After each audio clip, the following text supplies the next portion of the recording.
In a bustling old town where narrow streets curled like secrets and lanterns glowed over cobbled stones, there lived two inseparable friends, Arjun and Dev. They had been close since childhood. Arjun, a dreamer with an artist's soul, and Dev, practical and sharp, who believed in logic more than imagination. Where one saw clouds as dragons, the other saw only vapor and wind. But together, they made sense of the world. At the edge of the marketplace stood a peculiar little shop. Its wooden sign read, "The Clockmaker's Haven," though few dared to enter. The man who owned it was a recluse named Master Viraj, white-bearded and hunched, with spectacles that always seemed too large for his narrow face. Rumors spread that he made clocks that could steal time itself, and some villagers whispered that the ticking inside the shop never matched the town's hours. One rainy evening, Arjun dragged Dev inside, curiosity shining in his eyes. The shop smelled of oil, brass, and something oddly metallic, like lightning bottled in a jar. Every wall was lined with clocks, grandfather clocks, pocket watches, cuckoo clocks, even tiny hourglasses that glowed faintly in the dim light. Master Viraj greeted them with a smile that seemed both kind and weary. "Looking for time, boys?" he asked, voice creaking like an old hinge. Arjun grinned. "We just wanted to see your wonders." The old man studied them, then reached under his desk and pulled out a small, peculiar clock. It was unlike any they had seen before.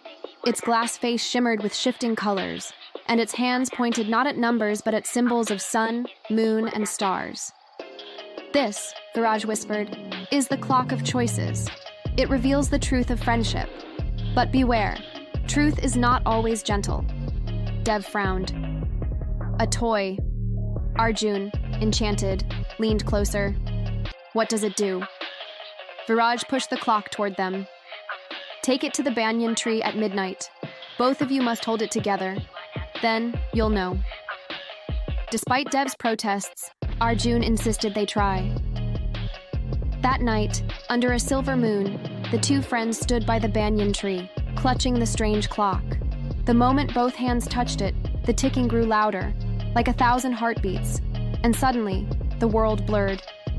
They found themselves standing in a vast, glowing plain where shadows of their own fears moved around them. The clock floated above, its hands spinning wildly. From the shadows, a voice whispered, "Every friendship has a moment of choice. Tonight is yours." Before them, two paths appeared, one golden, one dark. The golden path showed Arjun painting on a grand stage, celebrated and admired, while Dev stood far behind, unnoticed. The dark path showed Dev achieving great success as a wealthy merchant, but Arjun was nowhere near him. The voice hissed, "Each of you can walk your own path to glory.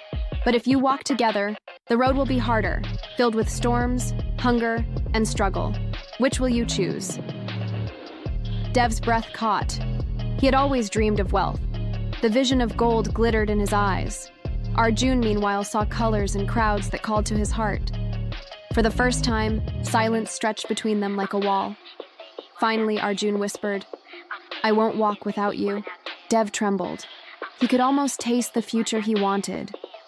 But then he looked at Arjun's hand, steady and waiting, and remembered all the times his friend had stood by him, through exams, through losses, through storms.